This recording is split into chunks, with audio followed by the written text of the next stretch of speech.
Hi, everyone. Welcome to Artistic Digitizer Basics and Beyond. Today, we're going back to school with our ABCs. Hi, everyone. I'm Ann Hine, Embroidery Software Specialist for Janome America. And today, we're going to be talking about lettering, fonts, um, text. What else can we call them?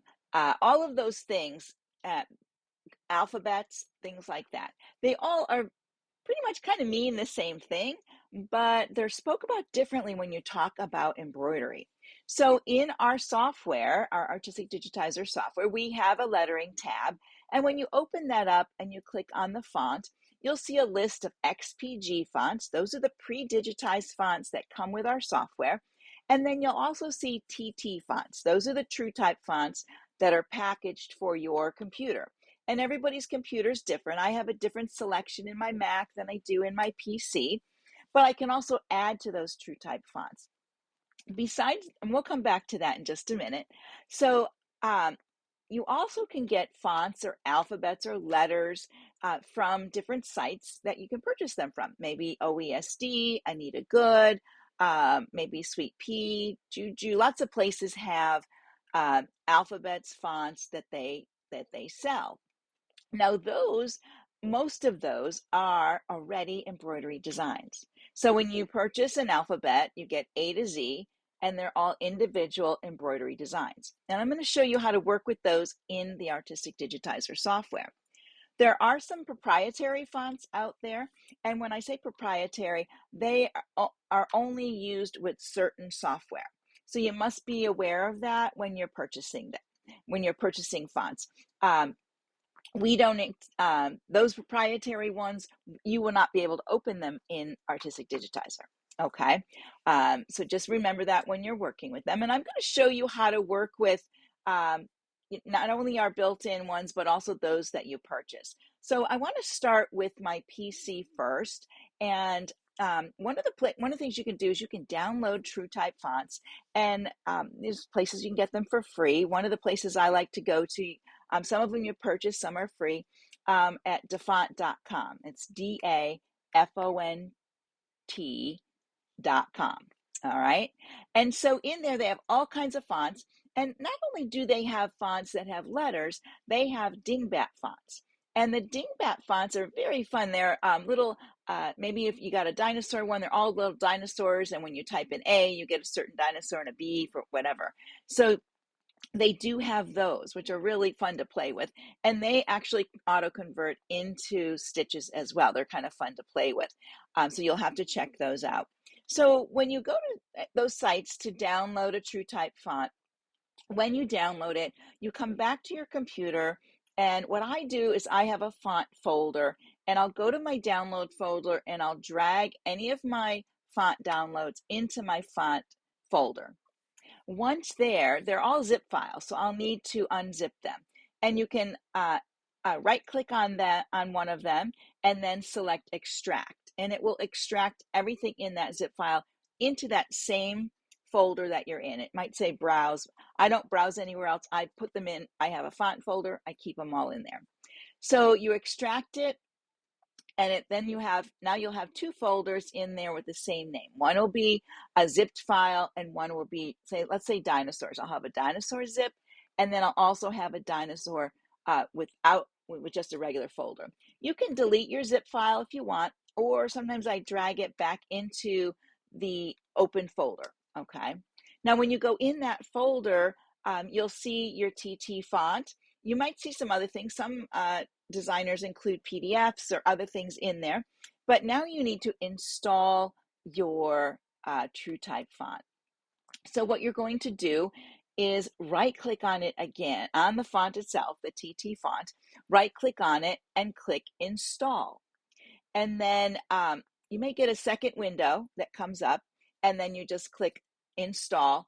And now what you need to do is close your computer. So turn off your Artistic Digitizer, close your computer, and restart it. Okay. Once you restart it, open your Artistic Digitizer, open to your new page, and then go to your lettering tab And when it opens, click on font and scroll down till you see the TTs.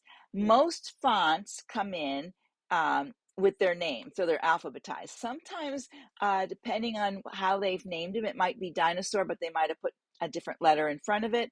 So if you don't see it under the D's, keep looking. I have some of mine that had P's in front of them for some reason. So there's a whole section under the P that might say P and then love or P or whatever. So you have to look in there. Now, those TrueType fonts that you just installed, you can use those in PowerPoints. You can use those in Word documents, things like that. So that's where they're showing up in your computer.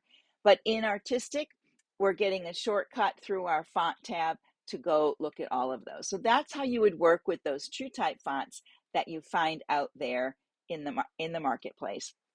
Now, on my Mac, I think it's a little bit easier on the Mac, the whole installing thing.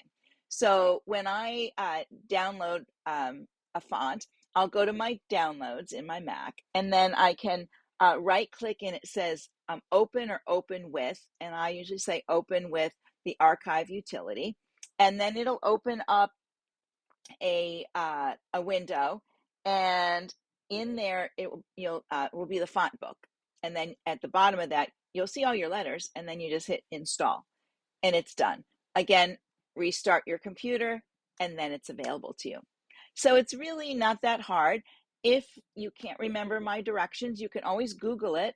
There are some great directions out there.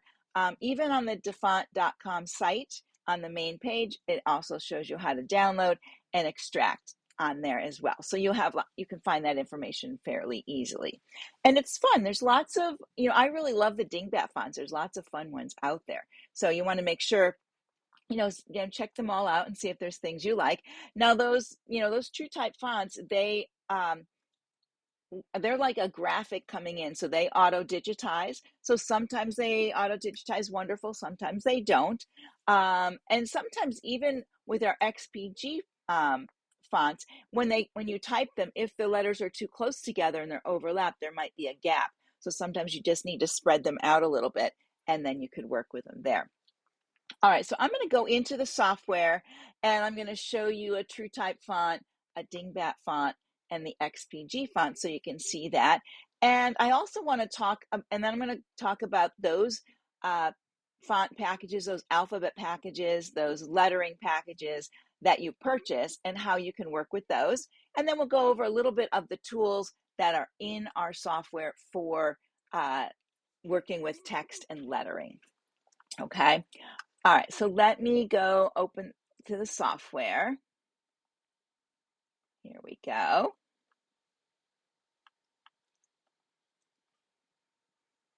And, why is it not coming? Oh, there we go. Let me double check. There it is. Okay, and I'm going to say yes because I do have some things in here.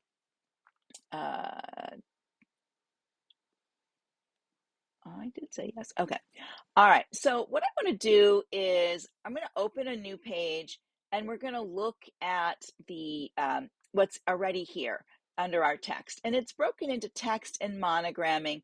I'll come back and do another video on monogramming, but let's talk about text up here. When you click on your text window, this is at the top here. This is where you type your text. This is where your text would be, wherever you put your cursor. And if I was going to write a sentence, I could write a sentence in here.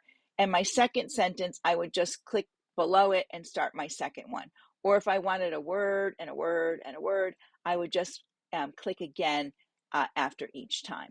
Under here, and this is one of the ones I downloaded today, Super Maples. It's a TrueType font. When I click, let's do this first. I'm going to type,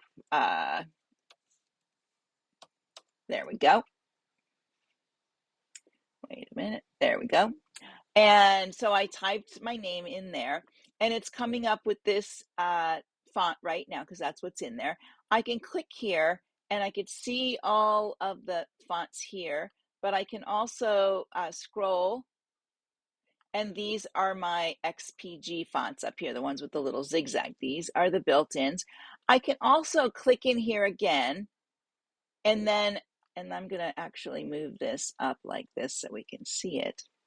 And I can use my mouse wheel in here and just go through the fonts this way, and I could see how they are.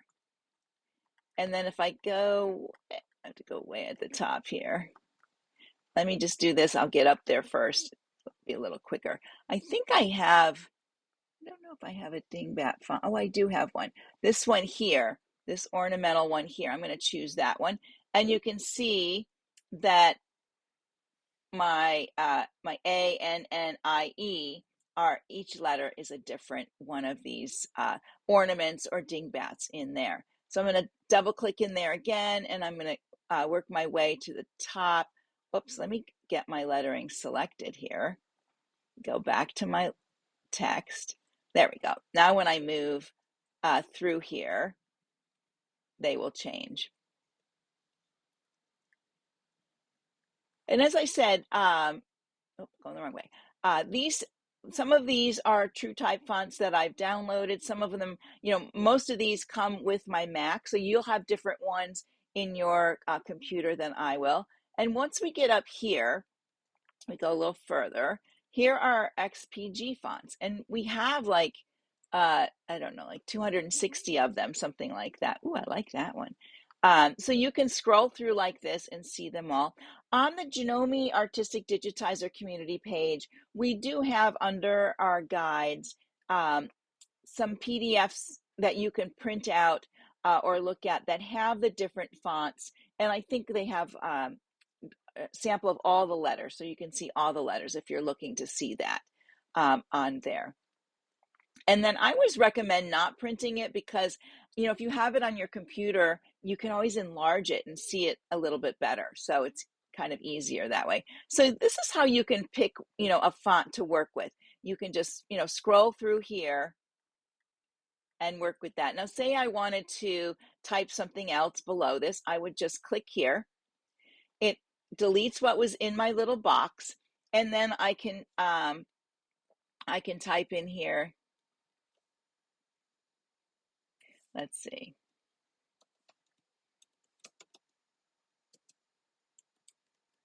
There we go. And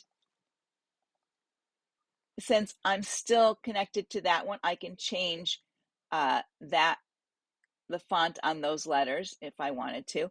If I needed to go back to this one, I could just select it. You can see it pop up here in the window. I can use my arrow keys to go back if I needed to make a change, or I can use my delete key to go backwards as well. So that's how you use this portion of it over here. And then you have your letters over here. So I'm going to select this one here, go back here. I'm going to delete it. I'm just going to use the Annie up there. Go back to my text. And I want to continue here a little bit of talking about the different things in here. This is your font size, though you can select your fonts and use your arrow keys to make them bigger as well, or even drag them down this way if you want. And I'll go back to my text tab. So you can make changes that way instead of with the font size up here. I have an outline around this. If I don't want my outline, I can come right here to the X and delete my outline. And now you can see it's just the inside portion of that. Let me click on that to select it. We have a new spacing key here, and this is moving my letters apart. Let me see if I can, there we go. And we didn't have this before. Now I can use the numbers so I can get precise pieces. I'm just using my mouse wheel to roll them in, but I could type numbers in there to get precise spacing in between there. I could bring it in really close like that. I can use a bold type. We'll come back. We're going to talk more about smart text abbreviations and this in another one that we do.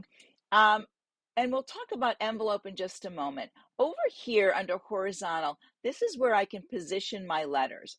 It defaults to horizontal, but right now we have vertical, so I could make them vertical like this. Let me go back.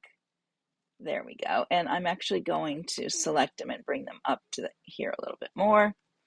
And go back to my text tab. And let's see if I can, oh, there we go. Bringing them a little bit closer together here. There we go.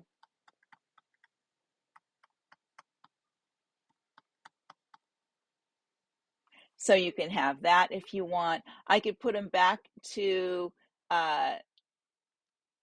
horizontal, but I have to use my spacer here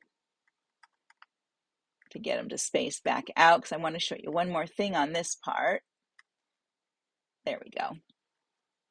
Now you could, you know, someone asked the other day about they wanted their letters to go down the page like this. So you can use your corner arrows like that if you wanted to. And I'm going to undo that. I'm going to bring this actually down a little bit. I can use my rotate right in here if I wanted to rotate them, just like that. All right, so that's a little bit outside that part of it. So let me get it back to laying here because I want to show you when you click on your arrows out here, you get this plus sign. So this is the axis it's turning around. So if I wanted to turn based on the bottom, I can make it move this way, or maybe I want it to swing that way. Okay, so I can put this in different spots, the little arrow.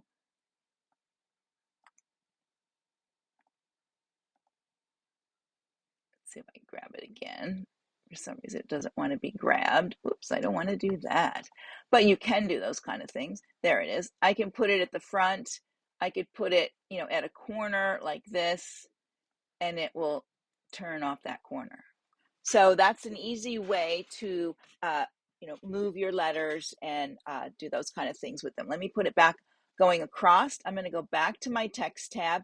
Now, I still get my text window because I haven't done any finalizing here. Once you've done break apart or convert to curve, any of those things, then some of these tools don't work anymore. We also have on a line segment. So that's another one. If I wanted to drag it down like this, I could. And then once it comes down there, I can use my alignment. Maybe I want it centered on that line. And, you know, I have options of moving that line around anywhere I want. So I could use the on a line segment to work with my letters, or, you know, if I wanted to rotate them down, there's other ways to do that. On an arc, when you click there, you get the 3 dots, and then you can move any of those dots. Plus you have your text alignment and the offset, plus your baseline. If you want it above the line, below the line, you have all of these options here as well. So sometimes I tell people, just come in here and play a little bit, click on the different things. Remember, that's full, it's going to stretch it out. Remember that undo is your friend. And anytime you want to undo anything, you can just hit your undo. We do have unlimited undos now. And then the last one in here is on a user path. So if I created a line that was kind of like this, and I selected both of these and right click, right down here it says apply path. And let me move this off to the, if I can get, there we go, apply path. There it is. And it put it on there. And then when I go to my text tab, again, I have center, left, right, or full. It will spread it out on my line. Okay. So these are really fun. I like working, you know, I like working with the different parts of this. Let me, I'm actually going to delete this now. And I want to put in another, I'm going to type in here, Janome. And then I'm going to look for like a chunky font like that. And that's, I think, will be nice. And then I want to put this more in the middle so we don't have to worry about that. All right, one other thing under your text that you have is this envelope up here. And these are these kind of squished and shapes that you can get with your lettering. So if I want it to automatically look like this, and we'll bring it up close, it gives it that shaping. And then right here, the value, I can change the value of the shape. So if I make the value high, it makes the peaks more sharp and the valleys more sharp. So if you had something like this and you wanted it to be up curving more, you could do that. Same thing, this is kind of cool with, this isn't a good word for this one, I don't think, but maybe the value is kind of weird. Let's go take my value down. It makes a little bow tie. So you can, even with the envelope, these are preset, but you also have the option to, here's that one where you can make the middle big. This might come in handy, maybe putting something on a hat with that shaping on there. So, so this gives you something to think about right in here when you're working with all of these, okay? All right, so let me see what our timing is here. I think we're doing good on our time. The next thing I want to talk about are those fonts that you purchase from, you know, the font package, or which are actually embroidery designs, or you know, any of those things, like, you know, those kind of things like that. So I'm going to go to my browser, and I have a folder of fancy letters. There they are. And I can open them one at a time like this. So let's open it. There we go. And then you know, I could go back and I could you know, maybe copy paste or drag them over. But one of the things I do with these is when I get a font like this, I'm going to go back to my my folder here, my fancy letters. When I have something like this, I will pull them in all at once and put them on one page at a time. And how I do that, I actually do it either, you can do it either from your File Explorer on your PC, or on your Mac, you can do it from your Finder. So I'm going to delete these things here, and I'm going to open a new page like that. And then I'm going to open my Finder, and I know my folder I want is on my desktop, and there's my alphabets, and I'm going to open up my fancy letters. I only have one in this folder at this time, and I'm just going to move my hoop to the side like that. Now I know this is a complete alphabet, and what I can do is I can select all of these. I'm going to have to bring down that last one. I can have all of these selected, and then I can click and drag them over here and plop them down here. Now I'm missing the Z. I'll bring that one in a minute. So they're laying all on top of each other now. So what I can do is just grab the first one, left click and drag, click on the next one, left click and drag, left click and drag, and so forth, and get them all in here in one. There we go. Let me undo here, because I think I grabbed something twice. There we go.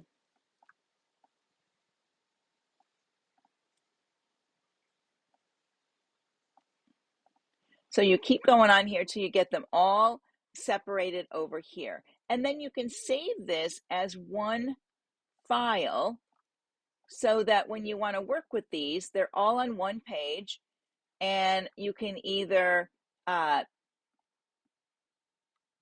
we'll get them all up here first, and then I'll show you.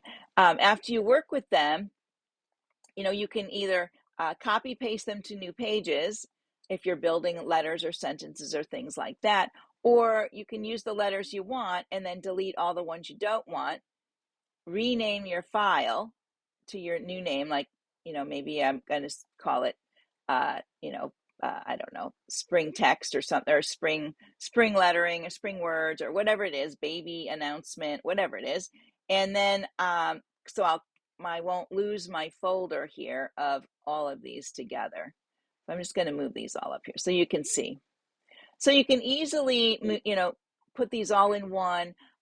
once I get them here, I would go up to my file and I would do save as, and then they're on my desktop.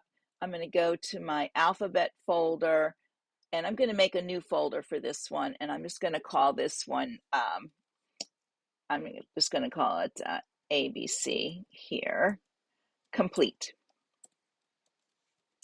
So you want to make sure you have some kind of name there, so you know, full out, whatever it is. It could be curly alphabet complete, so you know it's there. So you can figure out your names. And I'm going to create that one and save it. So let's say I opened it, because I'll close this. I'm going to go back to my my desktop, my alphabets. I'm going to open my ABC complete. There it is. So say I wanted to today, I'm like, oh, I want to put my initials like this, and then I want my husband's initial down here, and I'm going to select this and copy paste it, bring it down, and maybe that's all I want. So now I could delete all of these just like this, but I want to make sure I go up here and go to File, Save As, and I'm going to put it, I could put it under a different folder, but I'll put it under here. I'm just going to, I'm going to put it as AHRH and save. So I still have, when I go back into my alphabet folder, I still have my ABC complete, and I have my one I'm working on. All right, that makes it really easy to do that. So when you purchase a font, if you bring it in right away and organize it this way, it'll be easy to work with. I know some people have tons and tons of fonts. In your Mac, you also have something called the font book. Let's see if I can pull it up. Well, I'm not sure you guys can see that. Let me go back to my here. You can go to your applications, and then there's a font book right here. And the font book, when it's open, let's see if it opens. And you guys, there it goes. It shows all the fonts well, that's the one for Super Maples.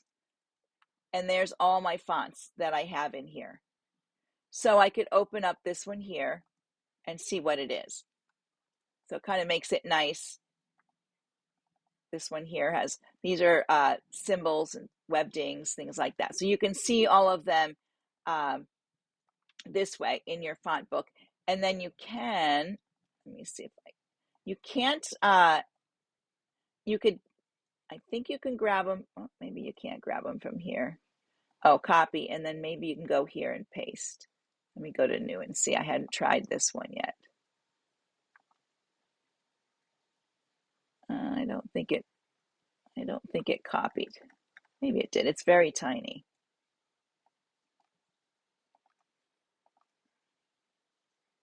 Yeah, I don't think it copied it anyways. But there are, you would just go back through your text and you'd find them that way as well. But it's a great way to see, what you have in your computer. I'd have to check on my PC to see what's in there, as looking at fonts all in that way. I don't really know. I kind of play a little bit more with my Mac. All right, let me just check my notes. I think I covered everything on there. And I'm going to go back to the camera for a moment. Here we go. So if you have questions about text, letters, alphabets, fonts, dingbat fonts, anything like that, XPG fonts, even proprietary fonts, let me know. You can post them down below. I usually get a notice so I can go back and take a look at it. And hopefully this will help you work with all of your lettering projects going forward. Don't be afraid of those ones. Even if you purchase a ready-made set of letters, you can still work with them easily within the AD program, just following a few simple steps. All right, everyone, I'm going to let you go. Thanks for joining me today in the studio. I look forward to seeing you again soon. Bye for now.